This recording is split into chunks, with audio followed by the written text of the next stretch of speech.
Dari pengakuannya tersebut, Agnes ini kemudian menerima hukuman berupa cekikan dan kemudian mayatnya dibakar. Halo Beb, selamat datang kembali di vlog gue. Apa kabar semuanya? Semoga sehat-sehat selalu ya dimanapun kalian berada. Oh ya, gue percaya nih yang nonton vlog gue kali ini pasti banyak banget yang tahu film Harry Potter.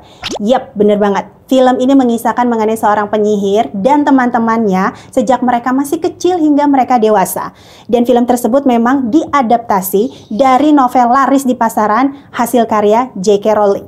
Kenapa hari ini gue singgung mengenai Harry Potter? Karena pembahasan yang nanti bakal gue ajak bersama-sama kalian ini juga membahas mengenai penyihir. Yang kita tahu ya Beb ya, penyihir itu kan cuma bisa muncul di dongeng-dongeng, terus juga di film-film. Tapi ternyata penyihir itu juga ada loh di dunia nyata. Jadi gini ceritanya, dulu di zaman kuno, warga atau penduduk di wilayah Eropa itu sangat mempercayai dengan kehadiran para penyihir. Namun justru kehadiran para penyihir ini mereka percayai akan menimbulkan banyak bencana besar.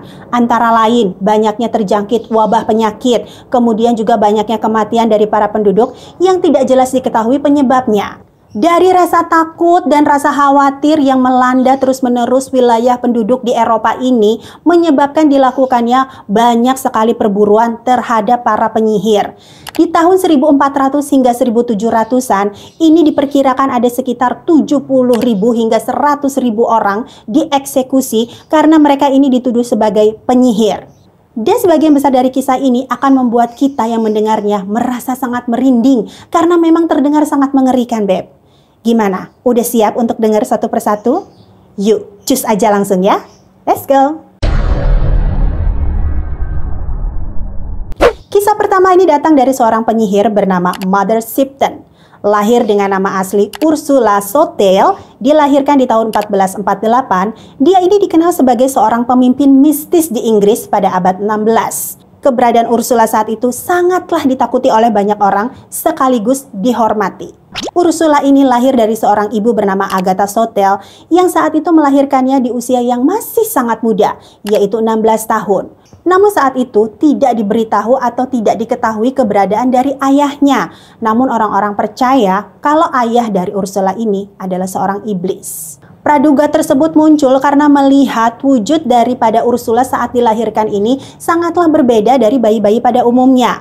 Kalau bayi-bayi pada umumnya itu sudah numbuh gigi di usia 1 tahun ke atas, lain halnya dengan Ursula. Ursula ini saat lahir giginya itu udah full, Beb. Mulutnya semua udah keisi gigi. Udah gitu ya, yang lain daripada penampilannya selain sudah tumbuh gigi, ini bentuk wajahnya, pipinya itu cekung banget. Kayak orang gimana sih, tirus banget gitu loh. Kayak kempot gitu.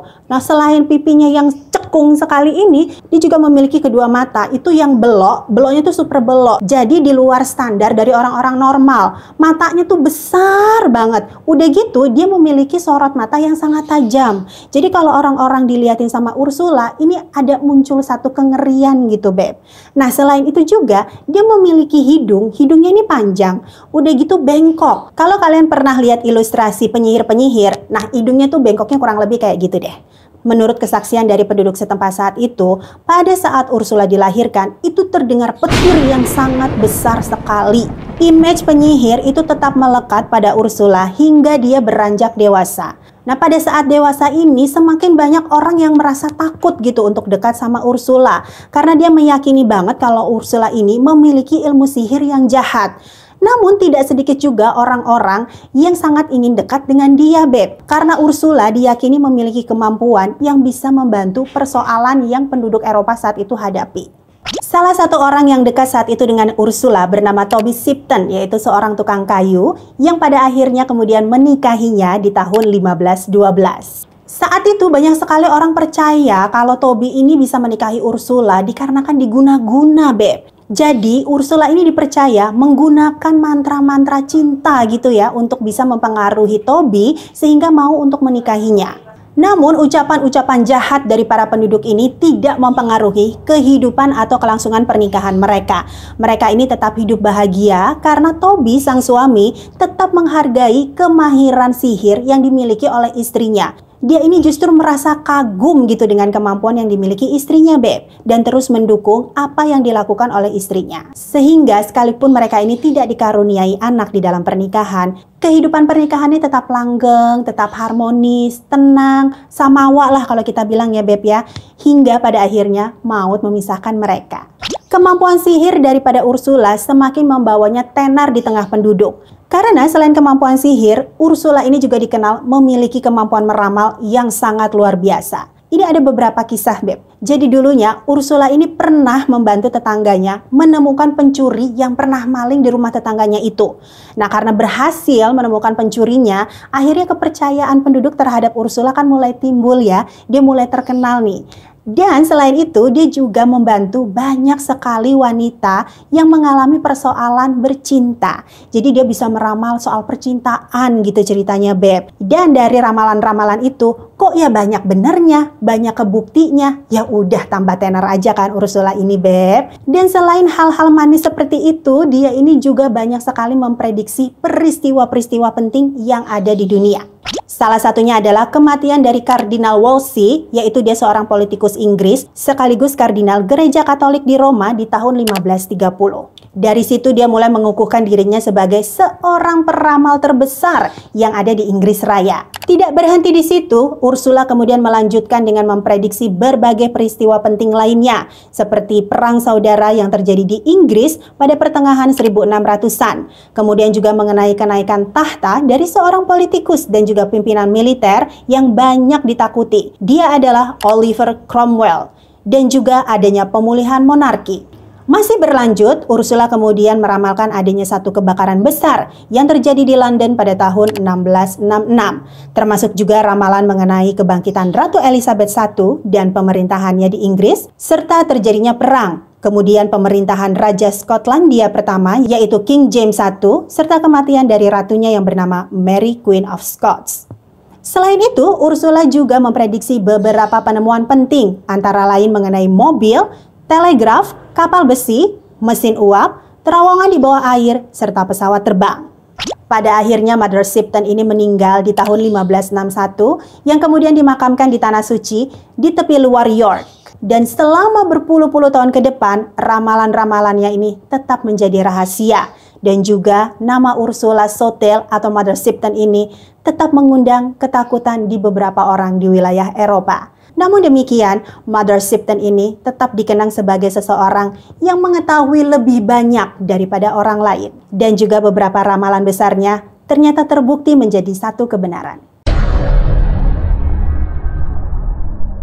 Kisah penyihir berikutnya, Beb, ini datang dari seorang penyihir bernama Agnes Sampson. Agnes Sampson ini adalah seorang dukun beranak dan juga dukun berobat yang telah banyak mengobati berbagai macam penyakit di Skotlandia. Pada tahun 1590, Raja James VI dari Skotlandia ini menikahi Putri Anne atau Putri Anne dari Denmark. Dan ternyata baru diketahui setelah pernikahannya dengan Raja James ini, Ratu Anne itu memiliki ketakutan yang luar biasa terhadap yang namanya ilmu sihir. Dan ketakutannya itu semakin menjadi-jadi setelah adanya bencana yang menimpa Raja James. Saat itu Raja James VI dalam pelayarannya menuju Skotlandia ini dihadapi oleh satu badai yang sangat besar. Dan katanya kejadiannya bukan cuma sekali, tapi 2 kali dihadang oleh badai besar, Beb. Dan dipercaya oleh Ratu Anne kalau ini adalah perbuatan dari penyihir yang sengaja ingin mencelakai suaminya. Karena ketakutan dari istrinya itu, maka Raja James saat itu mengeluarkan larangan terhadap segala apapun yang berbentuk sihir. Dia juga segera menyimpulkan kalau memang bencana badai besar yang pernah dihadapi kemarin itu memang ulah dari para penyihir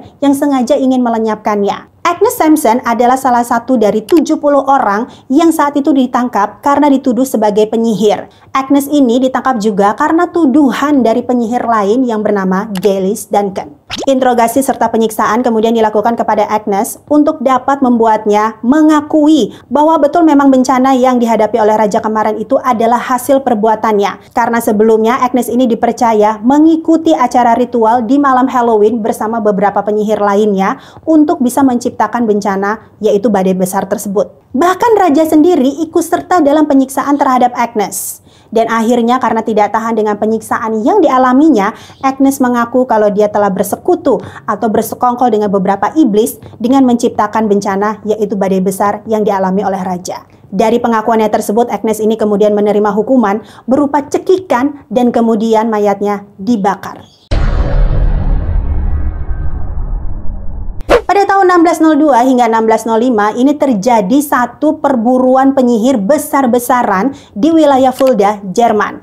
Perburuan para penyihir ini dilakukan atau dipimpin oleh kepala biara Katolik bernama Balthasar von der Baa yang saat itu dikenal sebagai pemburu penyihir handal yang aktif memburu penyihir sekitar tahun 1602 sampai dengan 1606. Saat itu Balthasar memerintahkan semua orang untuk dapat menyingkirkan orang-orang yang diperkirakan memiliki kekuatan mistis yang bertolak belakang dengan ajaran Katolik. Diklaim saat itu ada lebih dari 200 orang yang dituduh menjadi penyihir di wilayah Fulda, Jerman.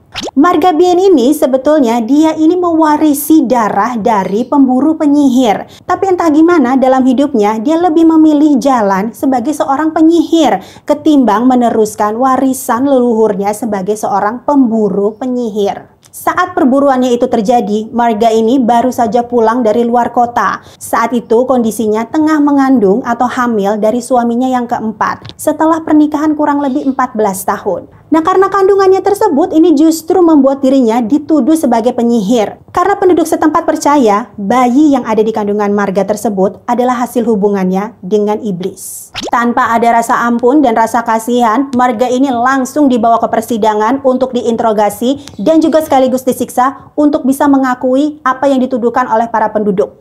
Dan kemudian setelah melalui berbagai penyiksaan-penyiksaan, Marga ini nggak tahan, Beb. Dan dia akhirnya mengakui kalau memang bayi di dalam kandungannya tersebut adalah hasil hubungannya dengan iblis. Dan selain itu dia juga mengaku telah membunuh suami keduanya beserta anak-anaknya juga. Dan bukan hanya itu, dia juga mengaku telah membunuh mantan majikan dari suaminya saat itu. Akhirnya hidup daripada Marga Bien ini berakhir dengan tragis. Dia menerima hukuman berupa dibakar hidup-hidup pada musim gugur di tahun 1603. Next, ini adalah kisah dari seorang penyihir bernama Melin Matsdotter. Melin adalah seorang janda keturunan Finlandia yang lahir di Swedia tahun 1613. Saat itu, Melin ini bisa dikatakan sebagai penyihir tertuduh yang dilakukan oleh putrinya sendiri. Hingga akhir hayatnya, banyak sekali orang-orang yang masih mempertanyakan apakah betul Melin ini seorang penyihir atau bukan. Karena pada kasusnya ini tidak ada ilmu sihir yang terlibat. Dia ini disidang dikarenakan tuduhan dari putrinya yang mengatakan kalau Melin telah membawa kabur cucu-cucunya ini yang kemudian dibawa ke sebuah ritual persembahan setan. Sama halnya seperti yang terjadi di daerah Fulda, Jerman, di Swedia sendiri juga pernah terjadi perburuan penyihir besar-besaran. Tepatnya terjadi di tahun 1668 sampai dengan 1676.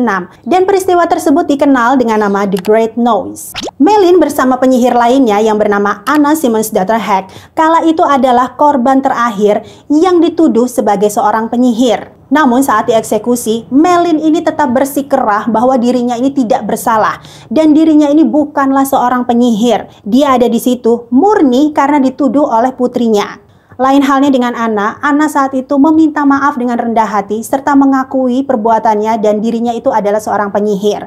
Tapi Melin sendiri tetap bersikeras, Beb. Dia sama sekali nggak mau mengakui padahal dia udah dieksekusi sedemikian rupa. Dikarenakan dia ini terus bersikeras, maka pihak berwenang saat itu jadinya marah. Akhirnya hukuman yang diberikan kepada Melin ini jauh lebih keji ketimbang yang diberikan kepada Anna. Saking dirinya ini merasa nggak bersalah, sebelum eksekusi kematiannya dilakukan, dia ini menolak untuk mau berjabat tangan dengan putrinya, Beb. Dan bahkan salah satu putrinya juga meminta dia untuk segera bertobat supaya bisa diampuni hukumannya. Tapi tetap sekali lagi Melin ini bersikukuh kalau dia itu nggak bersalah. Di Swedia ini sendiri, Beb, untuk bisa mengeksekusi para penyihir, mereka ini sebelumnya akan dipenggal atau digantung. Kemudian mayatnya baru dibakar. Tapi lain halnya dengan Melin, karena Melin ini tetap nggak mau ngaku sampai akhir hayatnya, akhirnya pertama kali dalam sejarah eksekusi penyihir di Swedia, ini dilakukan langsung dengan dibakar hidup-hidup. Menurut kesaksian mata, saat api mulai melalap tubuhnya, Melin ini tetap tenang, Beb. Dia tidak memperlihatkan adanya rasa takut, kemudian dia tidak menjerit sedikit pun. Karena ketenangannya ini semakin membuat penduduk percaya kalau dia itu memang betul adalah seorang penyihir. Meskipun demikian, beberapa waktu setelahnya, salah satu putri Melin ini dihukum mati karena dituduh telah memberikan tuduhan palsu terhadap ibunya. Lah gimana sih? Udah terlanjur dihukum mati kan? dibakar. Dari semua tragedi penyihir dalam sejarah, The Salem Witch Trials di tahun 1692 yang terjadi di Massachusetts ini bisa dibilang adalah kisah yang paling terkenal. Tragedi tersebut terjadi pada masa terjadinya kekacauan besar di Puritan kolonial Amerika.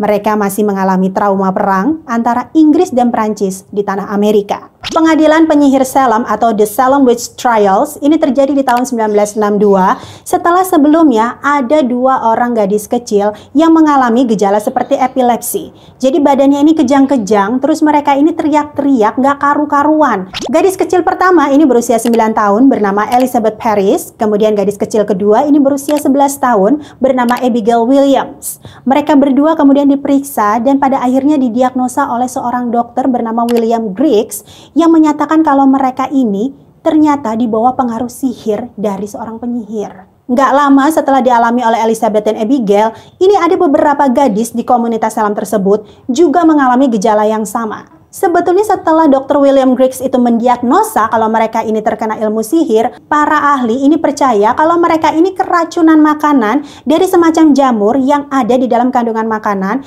yang sebelumnya telah mereka makan. Namun ya tadilah ya, penduduk itu udah terlanjur percaya sama ucapan dan pernyataan dari Dr. William Griggs.